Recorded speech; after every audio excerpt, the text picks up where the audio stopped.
Hello, everyone. Thank you. Um, we are here to talk a little bit about the healing arts. And what we have before you is a panel of experts at the healing arts. Um, One way to think about the healing arts is to think about it in terms of, applying it on purpose and applying the healing arts through practice. And so the application of the healing arts on purpose you could think of in the context of mindfulness. And so if you want to get a kind of a feel for what mindfulness is like, you can simply pay attention right now to whatever stage of your breathing that you're in. So whether you're on an inhale or an exhale, you might even notice if you're in the pause between an inhale and an exhale.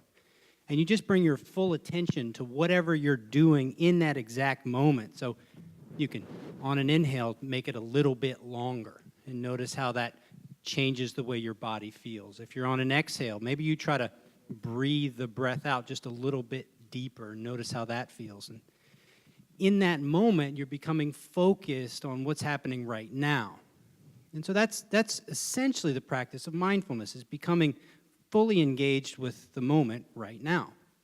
And so you can look at that as on purpose. You learn how to do that. It's a skill. It's a little bit like reading. You've chosen to apply this super-powered brain of yours in the moment. Now, in practice, right? In practice, these different individuals up here represent what it's like to become focused through a practice. And so Chris, as you saw in the presentation, Chris represents the practice of interacting with a service animal through Semper Canine. And Nicolette and the Vets in Harmony represent interacting with a practice through music.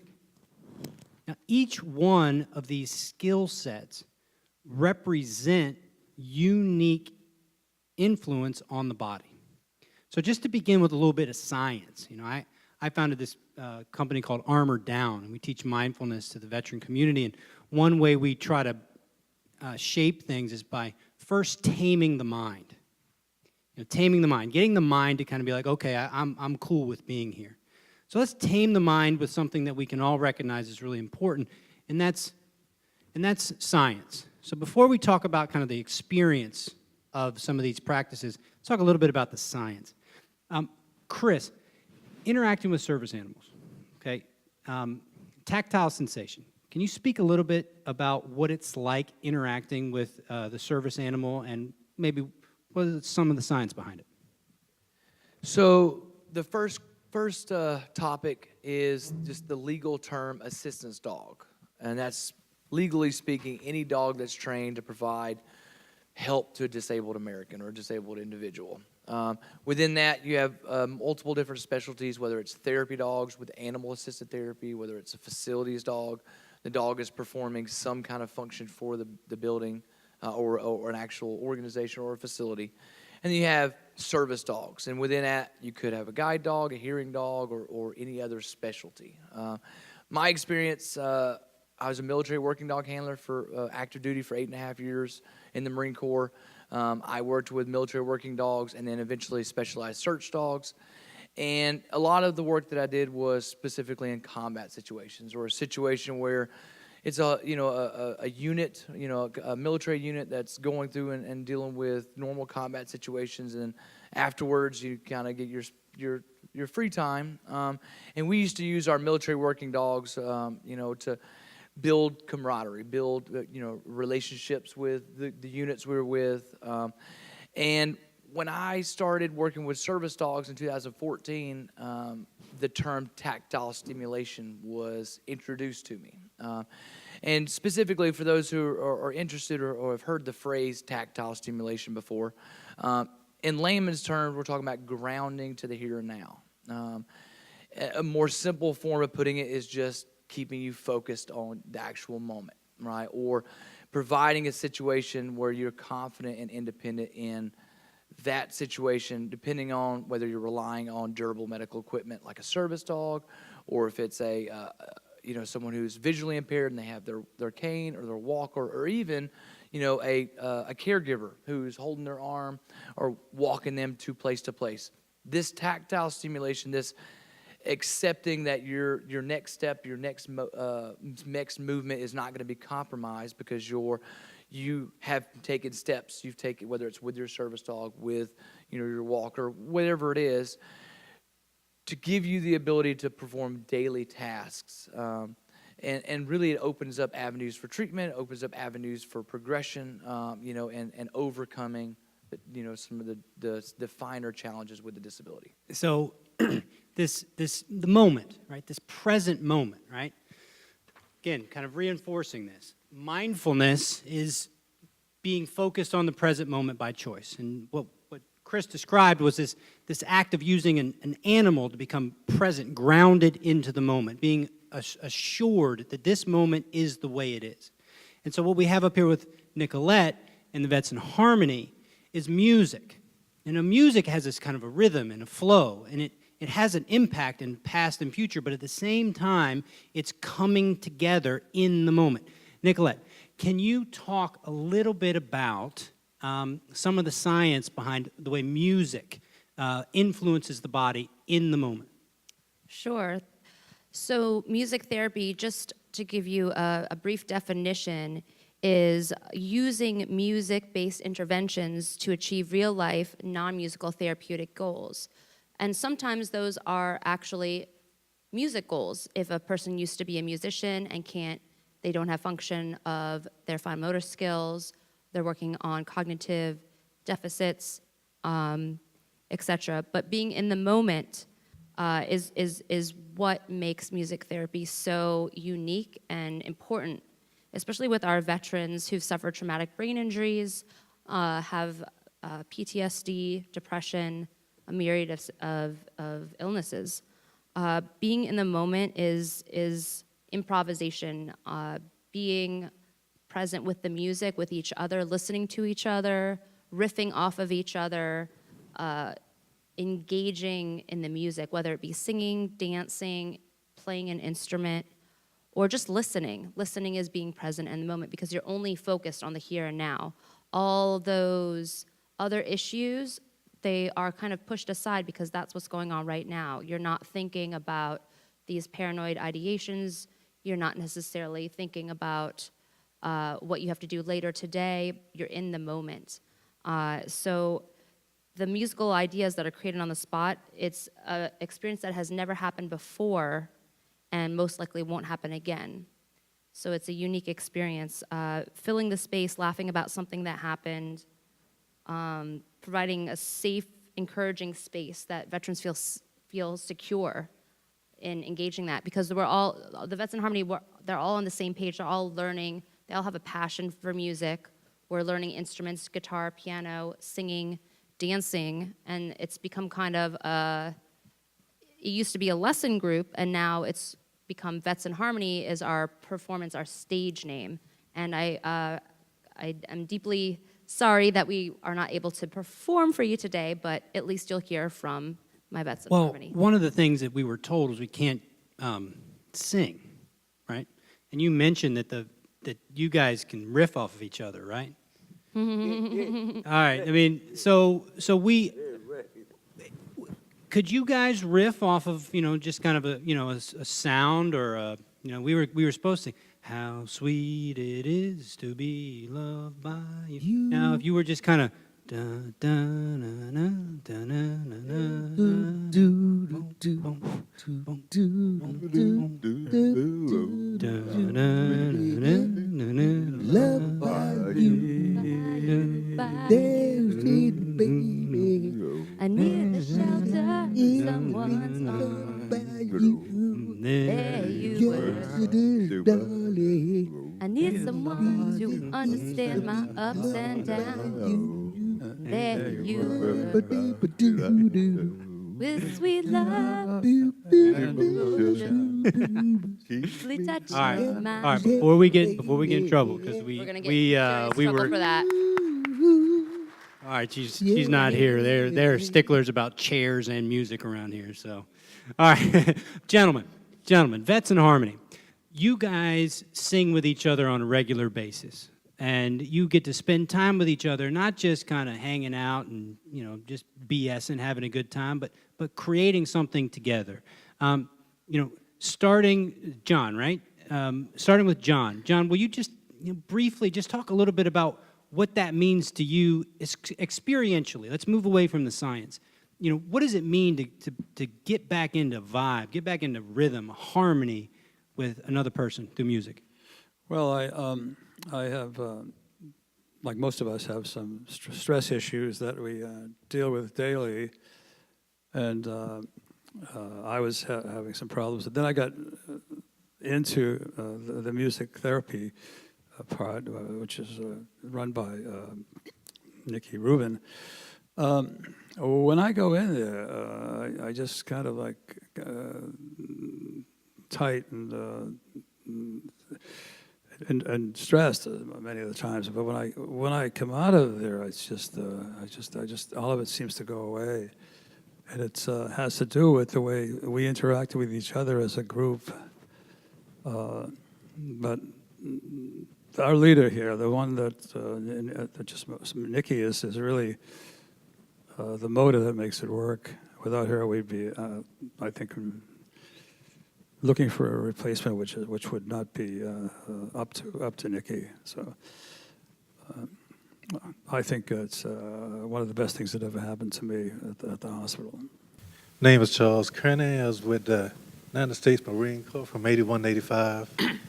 I had a non-service related injury, which I became blind, and I've got my bumps and bruises, different ailments and all, but something that I'm getting out of music therapy class is that when I'm in the classes, I don't really feel the pain too much. It's like mind over matter, and I'm focused on something different. Even I suffer from anxiety, depression, and a lot of time I'm stressed out. But I go to the class, even just thinking about tomorrow I'm going to the guitar class, the piano class. I'm not saying that everything just turns completely over then, but I don't feel the pain and different things that I'm constantly bothered with as much then, and especially the camaraderie of being around the fellas and being around Nikki, who I call the first lady of music. Being around all these guys, Invest in Harmony, it kind of take the stress out my day, and I feel a lot better for myself and the ailments. I guess maybe because I'm not even thinking about the ailments when I'm there.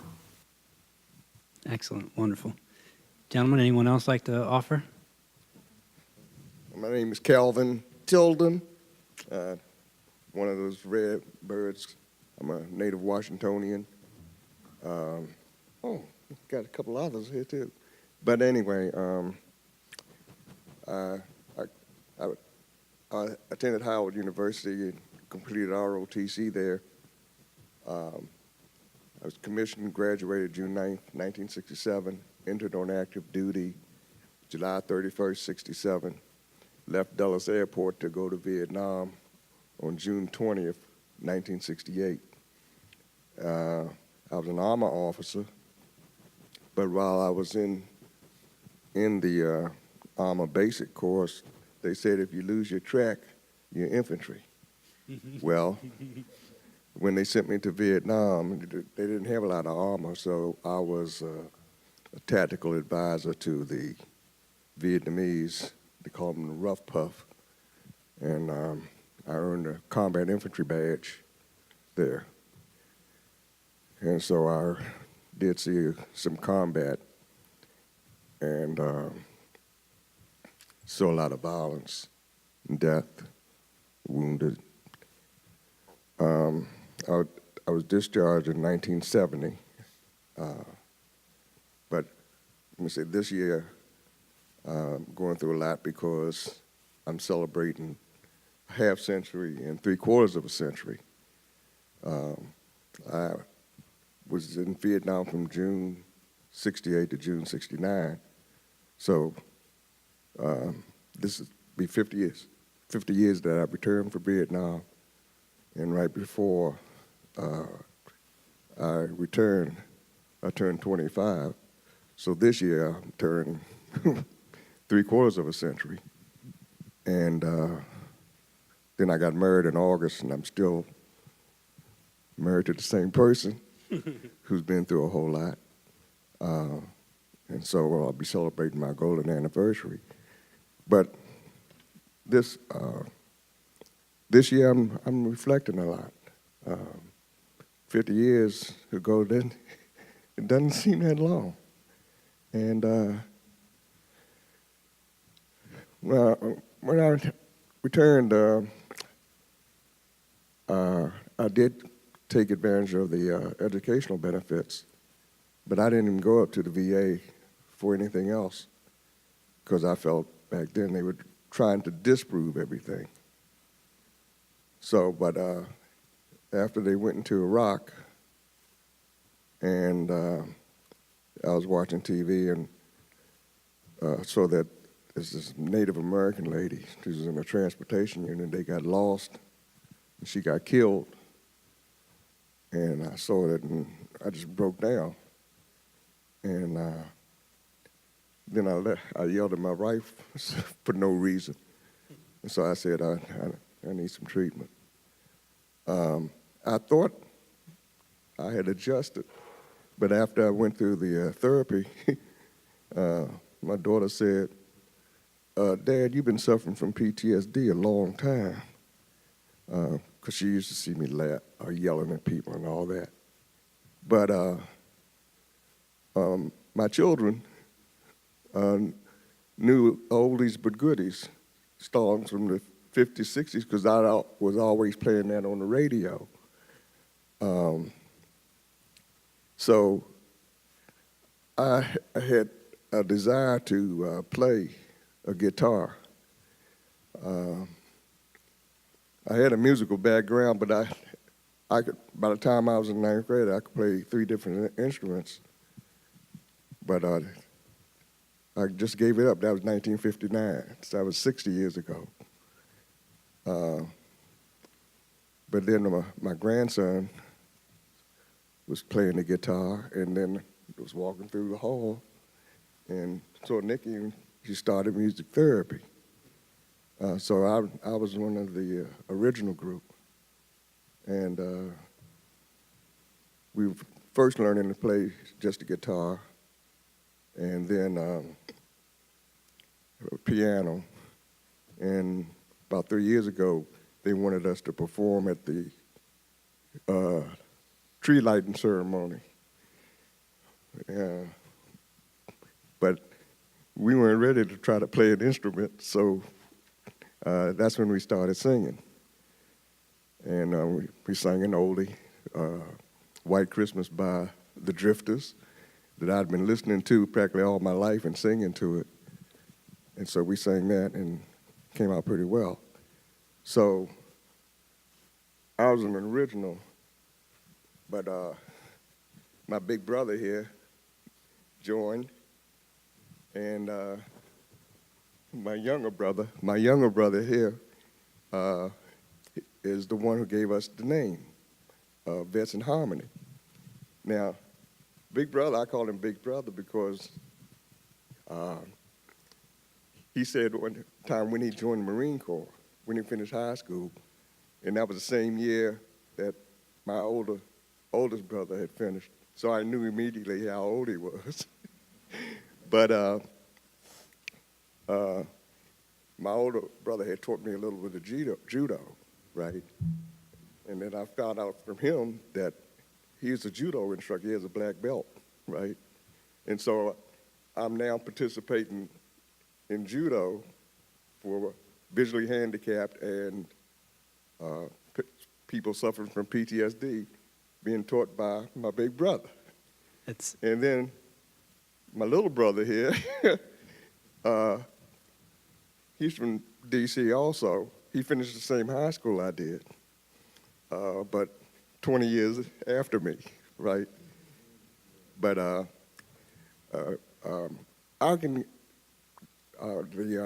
music therapy helps to keep me calm.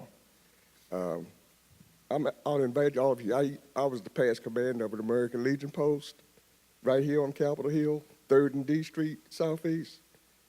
And like we have meetings on Wednesday night, and I was anticipating going to that meeting, and I was in a mood. I came to music therapy, and by the time it was over, I was ready to go.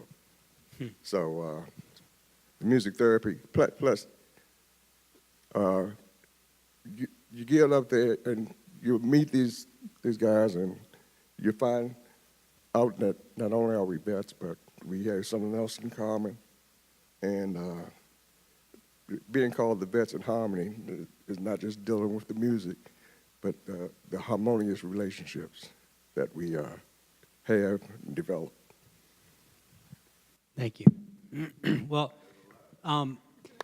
I hope that you'll have an opportunity to stick around a little bit if you want to share your story. We have to get in harmony with the rest of the presentation. So, but let's all just finish up to connect with everyone in here can connect to the fact that within all of us is something that lights up around certain kind of things. And you know, we talked a little bit about, you know, the gratitude that we felt, or that you guys felt for Nikki and how she's played a role in your lives, and the gratitude that you felt working with your service animals. And, you know, I think we can all find something that's meaningful for us to feel gratitude about, whether it's Commander Mayhew and the work that she's done to make this presentation come together, or just the fact that we're in a different place as a American community around how we interact with the inside stuff, the stuff that's less visible.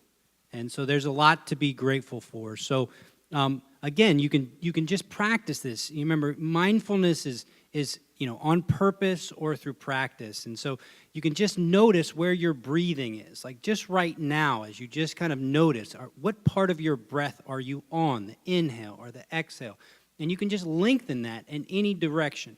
And then once you do that, feel the way it impacts your body, and then get to a point where you take a deep breath in, and as you exhale, silently, in your own mind, in whatever way that's meaningful for you, offer gratitude to something in this context that just puts you in that space for just a moment.